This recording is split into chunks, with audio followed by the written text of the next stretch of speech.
What's up, baby loves? It's Chas, and hello, long time no see. I kind of ghosted there for a minute again, but I just wanted to take this opportunity since I have all this time on my hands now. I'll get into why I have so much time later into the video, but I just wanted to do a little update because I've had so many things like planned of what I would like to film for you, but I've kind of just been overwhelmed with it all, and of course with raising a 7-year-old and working full-time.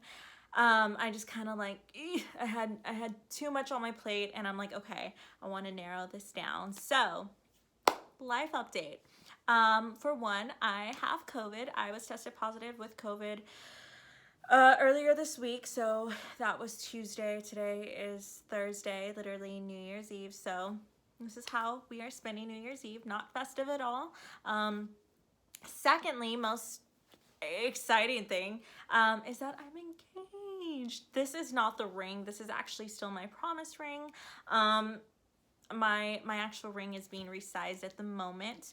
And also another thing that I wanted to talk about is just TikTok drama. Of course, you know.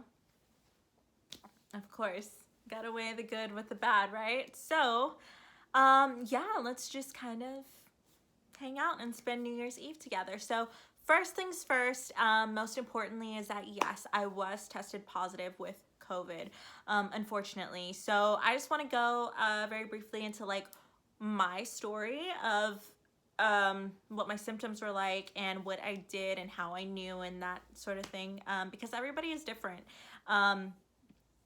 So it started out being, so Sunday,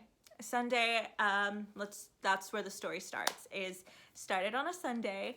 Sunday, my fiance and I, Joey, we were just kind of hanging out. We had a little engagement party here at our apartment, but before, you know, I know that's a big no-no, but before we get into that, is that I literally had wine night with my coworker who I see daily anyway. So it wasn't like this huge gathering to where I had all these different people in my apartment. So I see Alyssa every day, so I mean she is within my quarantine circle. So she was over Saturday. We had a couple drinks, and that was that. And then jumped to Sunday. I just thought I was hungover. I had no energy. We literally DoorDashed every meal, but again, that's like a Sunday for us. And we just kind of like just were lazy and hungover and didn't really want to do anything, to say the least. So between Sunday and Monday, like around 3 a.m. Monday morning, I was feeling like these really sharp chest pains. It felt like I was having a heart attack. I felt something similar before, a couple times in my life, but you know, it turned out just to be an anxiety attack. So that's kind of like what I thought it was. I just figured, you know, maybe I had a bad dream. Keep in mind that this was while I was sleeping. I was experiencing the chest pains. So I just kind of ruled it off as an anxiety attack and didn't really think too much of it. But then it just got a little bit more irritating. Like I couldn't really concentrate on anything else. Went to the bathroom, drank some water. I was just kind of like, what is this? Like, I'm very familiar with panic attacks, but there was nothing to shake this panic attack. Like, it hurt to breathe, basically. That's kind of what I would do to help me just work through my anxiety attacks, is to breathe, but in this case it hurt to breathe. So right then and there I knew that something was wrong, and of course, me being anxious already, I was like on WebMD, which is a big no-no, and just kind of going through like checking off my symptoms. But really at this point it was just the sharp chest pains. So about 30 minutes with experiencing these sharp chest pains, honestly, I would say felt like a heart attack. I woke up my fiance and I was like, I need to go to an emergency room right now. I was like, this isn't normal. And sure enough, we went to our nearest emergency room. We were there for not even like 5 minutes, and then they had already took me back. And let me just say that being in an emergency room or urgent care right now is literally just, it's not the same. It's trust me, I've been in a lot in my lifetime, but it's a different feel. So it's also a little scary too. So nurse took me back, and at first they kept saying, oh, you know, it's probably just anxiety. I could tell by the way you're talking that you're probably just anxious. And I honestly probably should have never said that I've had panic attacks, because right away, like, they were just ruling it off as that. And I was like, no, like, I'm telling you, it literally hurts for me to breathe right now. I would take a deep breath and I could feel it right here. It's just like the sharp pain. So after a few tests, blood work, something for pain, they decided, okay, well, we don't really, you know, there's nothing wrong with your labs, and your oxygen is at 100. You're okay. I'm not sure why this is happening. They decided to do a chest x-ray. So again, after waiting for a little while, the doctor came in and she says, you have pneumonia. She said, you have pneumonia on your right side. That's what's causing the chest pains and the uncomfortability. Hold on. That's what's causing the uncomfort. There you go. She said, I had it within like my first year of being an intern. She was like, I was running up and down the hospital and I had walking pneumonia. So she said, you know, you should be good within like 2 to 3 days, back at work, back to normal. Just take these antibiotics and we'll send you on your way. So I was like, okay. And when you have anxiety, like, or if you even just struggle with anxiety, that's kind of like all you need to help relieve the physical pain. It's like, okay, now that there's something to justify why I am feeling the way I'm feeling, and it's kind of not like my brain taking over. So I was like, okay, I have an answer. It still was hurting like hell, but I figured as soon as I start taking these antibiotics, I'll be good to go. So, you know, then that whole day I was just very, very uncomfortable. I couldn't find any relief. Sleeping was scary because your oxygen kind of decreases as you sleep. So as tired as I was and how bad my body was hurting, I couldn't sleep. I kind of just kept myself busy around the house to kind of distract the pain. And it was when it was when I was sitting down on the toilet and I got up really fast, and that's when like I almost fell to my knees because of how bad my chest was hurting me. It honestly felt like a pregnancy contraction at that point. I was like, okay, this is I know what a pregnancy contraction is, but this is in my chest. I was like, oh my God. I could breathe. It hurt to breathe. So I was like, I'm not even fighting this anymore. The antibiotics that they prescribed me, it wasn't for pain. It was just to eventually get rid of the pneumonia. I was like, no, like I have to go to the emergency room again. I went to the emergency room. Completely different experience the second time around. Keep in mind, this is like that same day. I went in that morning and I went the next day. So I'm at the emergency room, and again, just a different experience. I was not the only one there with the same symptoms. As soon as I arrived, the man in front of me, he was having really bad stomach pain, and he was starting to vomit on himself in the wheelchair. And I felt so bad for this man. I was like, you would think that, this is no disrespect to any healthcare workers, but I felt so bad that there was nothing that I can do to help him, and then there's nothing that they could really do either because of how booked and busy the emergency room was. It was awful. It was the worst experience, only because of how full the entire hospital was, and that with literally as many COVID patients coming in, they couldn't tend to this patient right away as badly as he needed. But of course, like, I'm checking in with reception, you know, telling them the same thing. Like, it hurts me to breathe. And they're like, well, we are full right now, so it'll be a minute.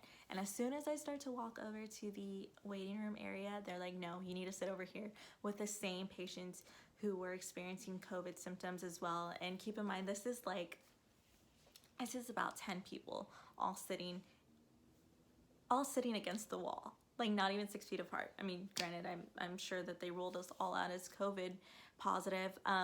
So we are all sitting against the wall and just waiting to be called back. So after about like an hour, I was really more concerned with the guy next to me. I was like, please, please, please, please take him back. I think had he been behind me, I'd been like, no, take him back. So yeah, it was finally my turn. The nurse calls me back, didn't really even take any vitals or anything because I was just there. And they're like, well, you know, kind of sounds like you're just dealing with the same thing. It's the pneumonia, and there's not really anything that we can do to treat you. Pneumonia is going to get worse before it gets better, so kind of just hang tight. Is like basically what they were telling me. They're like, it's going to get worse before it gets better, but, you know, we could give you a COVID test. I mean, why not? She was like, more than likely you have COVID. I'm not sure why they didn't check you previously, but yeah, we can go ahead and do that for you.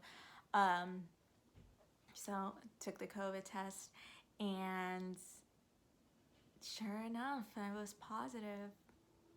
I know, it's definitely scary because I think I had the misconception, and just what I've been told is that, you know, as long as you're young and you don't have any underlying conditions, then you're fine. You know, you won't be affected. But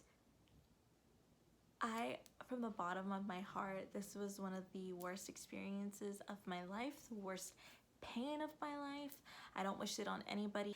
It was definitely an experience that I'll never forget. So yeah, so pretty much tested positive for COVID. Again, there's not really anything that they could do. You know, the doctor, he did give me something like a cough syrup for pain, even though I didn't have a cough. He gave me a cough syrup for pain that should help within my chest. And all they told me was that just quarantine, take some Tylenol, drink a lot of fluids, vitamin C, and zinc to help. And that was it. So we are currently on, I tested positive on Tuesday, Wednesday, Thursday. It's now Thursday. And I feel better. Like I do say that, and I am thankful for that, is that I do feel better. Tuesday was hard because I was in the worst pain of my life, and I think that was the worst day for me. Wednesday, I noticed that the headaches had started, like the COVID headache that they say.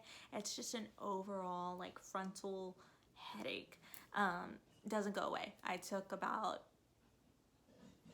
I don't want to say, but I took a lot of Tylenol. Didn't really help. I slept a lot. I just wanted to sleep. I never had a cough, thank goodness. I still have my taste. I eventually lost my sense of smell. And that's about it. So about Wednesday evening, that's when the chest pain started to go away. And now we are on day 3 and no chest pain. Thank goodness. All I'm saying is that don't listen to your body. Don't listen to what the internet has to say, what other people have to say, because everyone's experience is completely different. The people that I was sitting in the emergency room with, some of them seemed fine. Others were literally clearly in much more pain than I was. And it was all different ages. So listen to your body and go to the emergency room when you need to. Because had I waited and had I thought that it was just anxiety, then I would have never known that I had pneumonia, and then eventually I would have never known that it was COVID. So listen to your body. Look, it doesn't smell like anything. I need to remind myself like every minute to drink water, to drink Gatorade. Okay, but on a lighter note, I do have some good news. Rona got me. What can I say? I don't love it. Wish I never had it. Literally 2 days left of 2020 and I tested positive, so what does that have to tell you about my year? But I have had a lot of beauty within this year though. I am happy to tell you guys that I am engaged. Well, I already told you that I was engaged, but I'm happy. I'm just happy to say it. I love saying it. I think Joey and I, for the first, honestly, we're still doing it. We're like, hi fiance, like, hey. We're just so happy and I had a little feeling that it was coming. I don't want to say it, but I had a little feeling that it was coming. I got engaged on Christmas Day. And I'll tell you how he did it and all that sort of thing. But I just want to say that I am literally on cloud 9. It doesn't feel real to me. I feel, well, before Rona came, I felt like I was just glowing from the inside. Like I was so happy on the inside that I was like radiating. Like it was an out of body experience. It's something about like knowing that you're going to marry the person that you want to be with for the rest of your life. That is just like, and I never saw myself like that. I never saw myself to be the marriage type. But it's like, I fell in love with my best friend, like, you know, and this is a person that I've already seen as family, and I just want to keep him, like, come on, you know, like we're gonna do life together, and that's just, I don't see myself living any differently. Like this is gonna be a good thing for us. Yeah, so I was proposed to on Christmas Eve, Christmas Day, and it was so funny because I kind of had a feeling that it was coming, but I didn't know. Like I was like, oh yeah, this is when he's gonna do it, so let me make sure I look cute. No. Christmas Eve, unfortunately we weren't able to spend with any family. My whole family and his, they were all quarantining. We just decided it wasn't the best time to get together as a family with numbers going up in our area. So we kind of just made the best of it, spent Christmas Eve with just us and my daughter here at our apartment, you know, ordered Olive Garden, watched Christmas movies, baked cookies. It was cute. It was aside from spending it with our families, I wouldn't have spent it any differently. So it's like midnight, and he and I were watching Christmas movies. My daughter's like playing with trying to open all of the toys that she got that night, just that night, you know. She was just trying to open everything at once. So she was in her room playing. We were watching Christmas movies. It was like midnight, and I was like, you know, I'm starting to get a little tired, and also we need to send her to bed because Santa's coming. So after we put the milk and cookies out for Santa, tucked her into her bed, told her good night. As we were headed into our room, he was like, you know, I'm gonna set an alarm. No, that was me. Sorry, my bad. As we were heading into our room, he was like, okay, in about 20 minutes, we are gonna start putting the presents out from Santa. And I was like, no. I was like, no, that's too risky. I know this little girl. She is going to stay awake as late as she possibly can to see or hear Santa. I was like, no, I know her. She's gonna be awake until she's gonna be awake probably later than we are.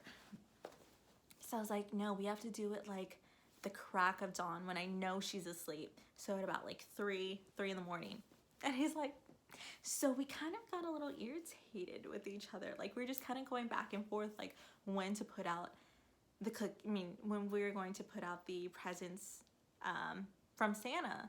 And then I finally just kind of put my foot down, and I was like, no, we are going to put out the presents for Santa, or from Santa. We're going to put those out at 3 in the morning. I will set an alarm. I will wake you up.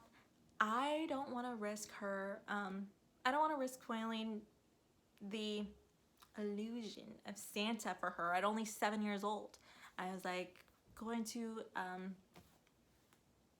need to be a ninja with this. Like it's not worth the risk yet. And he's like, okay. So it's like 2 in the morning. My alarm's going off. I hit snooze like literally 3 times already. And I was like, okay, we're gonna play Santa. Like, come on, tiptoe. So we're stuffing the stocking, and we're putting out her gifts. Joey's eating the cookies, drinking the milk. And really quick disclaimer before I left out, a huge part is that when we were at dinner and Avery was in her room, he had told me that a coworker of his said that they have this really cute tradition that they do for their son. It's like, eventually you want to show your son or your child that it was you who was playing Santa. So he's like, I think that's a really cute tradition, and I think we should do it for Aves. So basically the tradition is to record yourself being Santa and then put the compilation together, I guess, when she's old enough. So keep in mind, you guys, it's like 3 in the morning after we put out the cookies, after we played Santa. He's putting his phone, like he's trying to balance his phone on our coffee table. He's trying to balance it like on paper towels. And I'm like, girl, I didn't have any lashes on. I was in a Christmas onesie. My hair was crazy. I was like, we're really gonna do this shit right now. I know, I'm so bad. I know, it was 3 in the morning. I'm not the same person. I was like, I really don't want to do this. Not like that. I didn't tell him that. I was thinking, I was like, So he's balancing his phone on the paper towels, and he could just tell by my face. He was like, no, like, we're gonna do this. And I was like, hey. So I'm like, hi, Aves. Like, I didn't even know what to say. I was like, hi, Aves. I'm Santa. And then he starts talking, and then he looks at me, and then he gets on one knee. I'm like, what is happening right now? And it was so precious, because it was right in front of our Christmas tree, and it was so like, it was everything that I didn't know that I had wanted. Because he and I, like, we've gone through our ups and downs, just like every other couple has, but we've been through so much together, and we worked our asses off just to make this little home the way that we always dreamt of it to be. Like, we've both worked so hard, and for it to just be like in our first home together, on our first Christmas together, like, it was everything that I didn't know that I had wanted. And it was so magical to me. Oh, sorry, I'm getting so emotional. I don't think I really had the chance to cry about it. I don't even know, like, I don't even, like, that night, as perfect as it was like such a blur to me, because I was like, oh my god, engaged. So yeah, we're very happy, and the rest is history. What's up, baby loves? As you can see, it is a different day. It's actually 2 days after the new year, so happy new year. Just a quick disclaimer before we get into it is that I had originally filmed the entirety of this video for you all at once. However, just during the editing process, I honestly just couldn't bring myself to upload it, simply because I wasn't honoring what I initially sought out to do, which was just to explain myself and make it make sense to those who were attacking me online. So after giving myself some time to think and process and also confide into my internet friends who have made a world of difference, because unfortunately they are going through something very similar. So after having done all that, I realized that I'm finally comfortable and just sitting in front of the camera and not letting my emotions take over, to not only react but to make it make sense, or try to, right?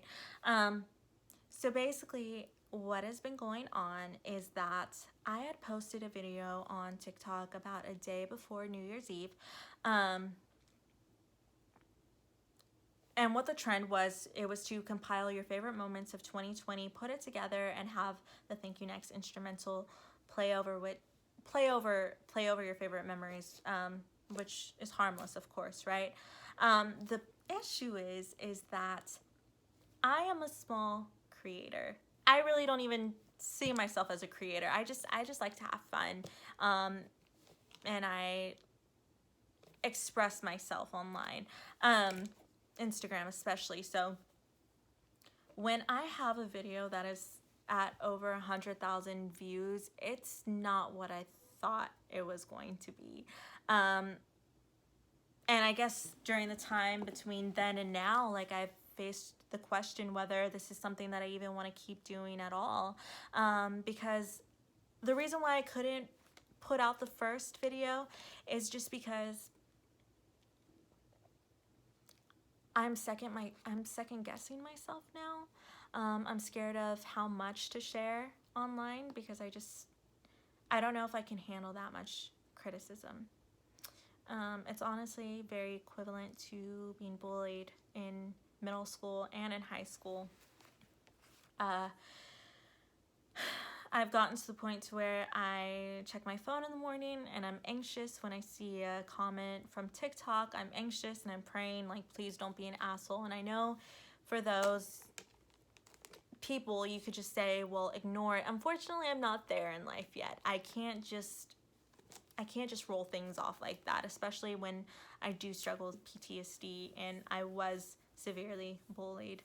So I really take that to heart. And I know also 100,000 views may not even seem like a lot to others as well, but I am a small creator. I live in a bubble, and I have so many familiar friends online. So when I see just new people attacking me, I really don't know what to think.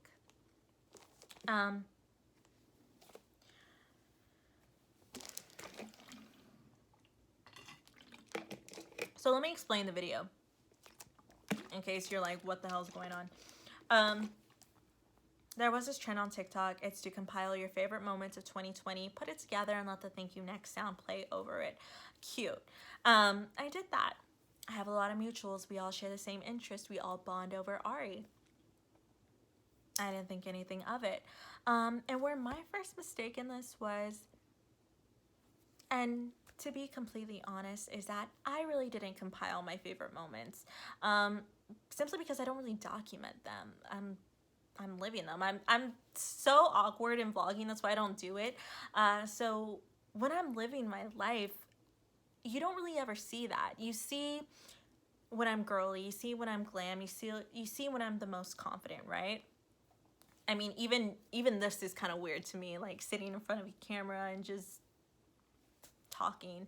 Yeah, I'm still very shy with the whole documenting my life. So that was my mistake.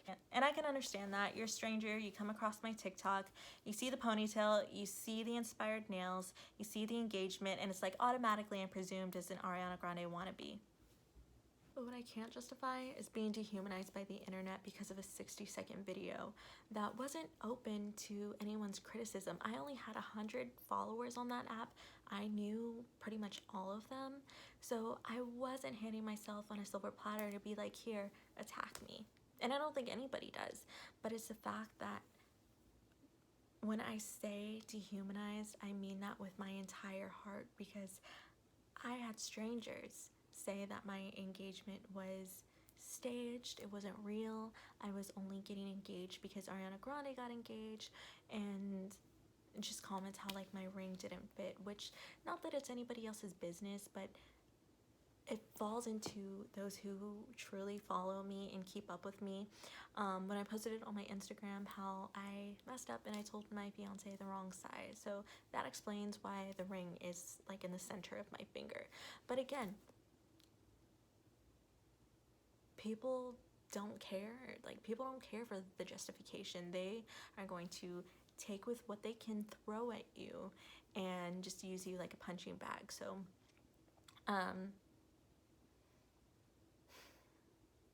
I just never felt so stripped as a human. It was almost equivalent to being bullied in middle school and in high school. You know, I'm somebody's daughter, I'm somebody's sister, somebody's mother, somebody's fiance, and I'm also 100% human, you guys. And I know you could say like, well, just kind of take the negativity and roll it off, and I wish I was there. I wish I was there in my life to where it's nothing but a thing and I can be bold and I can face it, and or I could just ignore it. But unfortunately I'm not there, and anything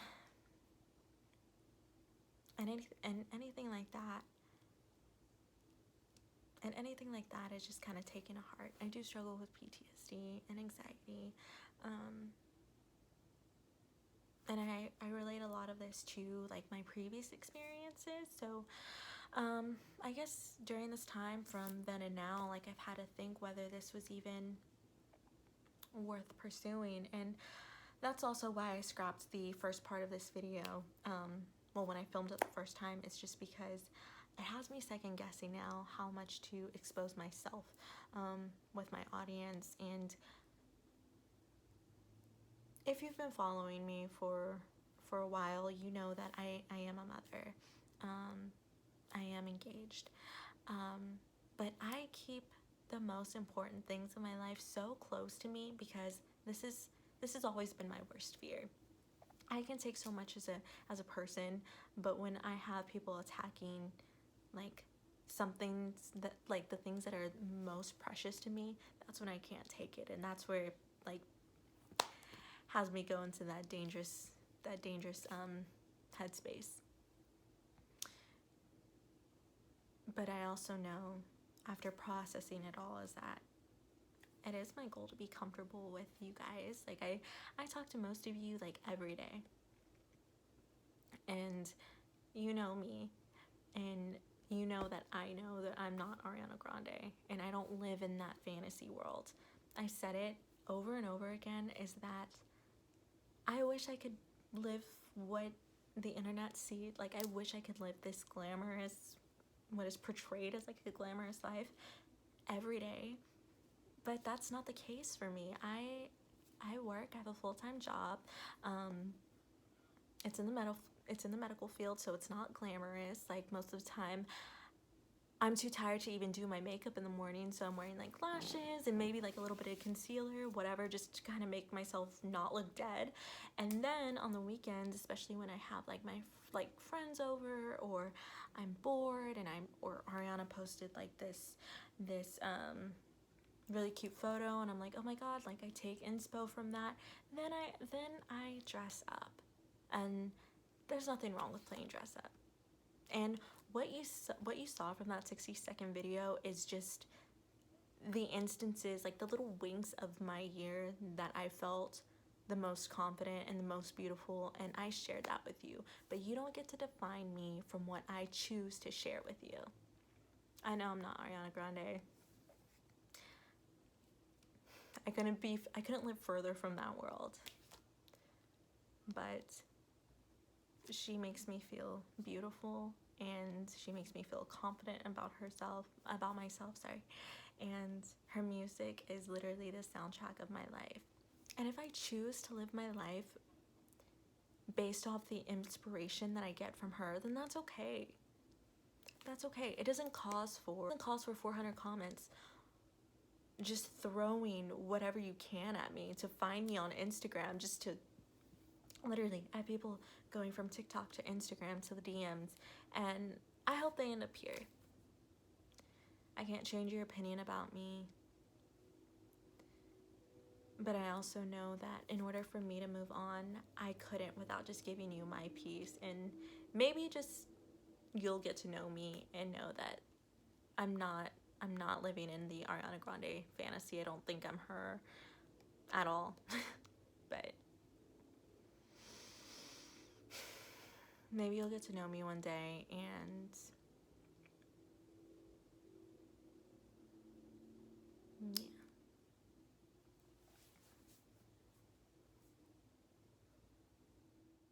Alright, baby loves, that is it from me. I am done talking about the matter, ready to move on. People are gonna think what they want to think, and that is okay. Can't stop it. But I'm just ready to embrace 2021. Thank you, next 2020. I hope this year is so sweet to you. I hope we all get to the point where it's safe to be around our family again. It's safe to hug our grandma and grandpa. If there's one thing that I can take away just from this past experience, is that I'm going to live the rest of this pandemic being as cautious as I possibly can be for my loved ones. You are young. You will be okay. Please, please, please be safe for mom and dad, for grandma and grandpa, because it's not going to be as easy for them. It's definitely hard just being young. So imagine them. So yeah, definitely going to limit my time out and about. Wear your mask constantly, hand sanitize constantly, wash your groceries as soon as you get them inside. Yeah, that's all you can do. Okay, before you go, I wanted to share a few of my New Year's resolutions with you guys, and I welcome you to do the same. Drop yours down below in the comment box. A few things that I had in mind is to bring you along on my wedding planning journey. Not sure where that starts, but I am planning to do like a little engagement photo shoot soon, but we're kind of just waiting to see where this pandemic is gonna go before we really plan anything. But that's going to be the first thing when that ever happens. So that'll be that. Second is to focus on like my diet, as well as working out, because your girl does not work out, and I kind of let the diet go. Third is to